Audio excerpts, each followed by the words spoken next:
The second great wave of immigrants came in the middle decades of the 19th century. The United States experienced a great wave of immigration that began in the late 1830s and continued through the 1840s into the 1860s. During that period, 4.5 million immigrants came to the United States, very largely from Ireland, from the German states, from Scandinavia. There was great concern on the part of many Americans with the arrival of these immigrants because many of the Irish and German were Roman Catholics, and this was a nation that, after all, had twin roots, the Protestant Reformation and the Enlightenment. And there were many Protestants in the United States who feared these Roman Catholics and feared that the Pope would attempt to seize control of the United States. Moreover, the Irish were poor. The Irish were often viewed as diseased. A major cholera epidemic in 1832 was blamed on the Irish. And so, throughout the 1840s and 1850s, there's a good deal of anti-Catholicism, anti-Irish feeling, and a good bit of that began to seep into American political life. As immigration from Europe increased in the early 1800s, citizens who had been born in the U.S. began to feel resentment at the new arrivals. Those opposed to immigrants became known as nativists.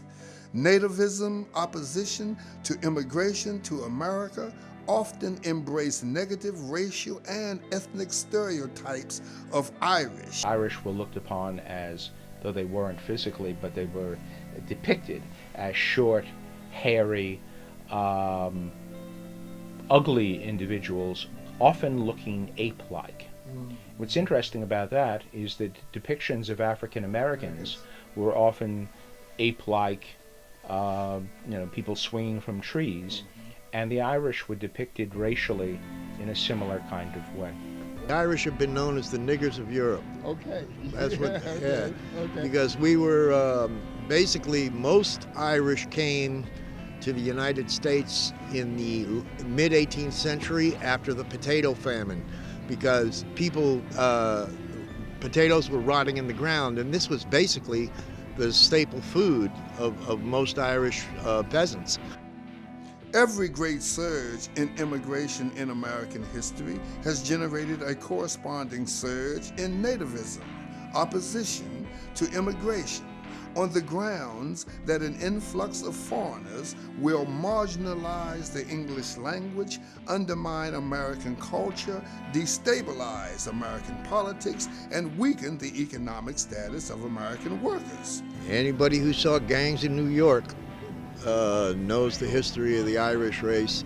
Violent encounters between immigrants and native-born Americans would occur in American cities in the 1830s and early 1840s. In July 1844, riots broke out in the city of Philadelphia. Nativists battled Irish immigrants, and a Catholic church and 2 Catholic schools were burned down by mobs. At least 20 people were killed in the mayhem. Also, on August the 8th, 1855, in Louisville, Kentucky, on Election Day, Protestant mobs attacked Irish Catholic neighborhoods. These riots grew out of the bitter rivalry between the Democrats and the nativist Know-Nothing Party. By the 1850s, there is a party, first called the Native American Party and then simply the American Party, but it operated under the nickname of Know-Nothing. And the reason why was because those who were members of the organization, when they were asked, what do you believe in politically, who do you oppose, what's your political agenda, would often say simply, I know nothing.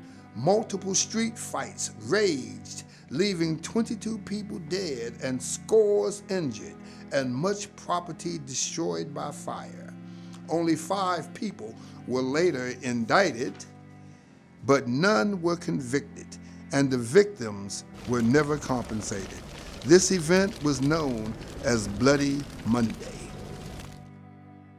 Did this perceived threat destroy the fabric of the Republic?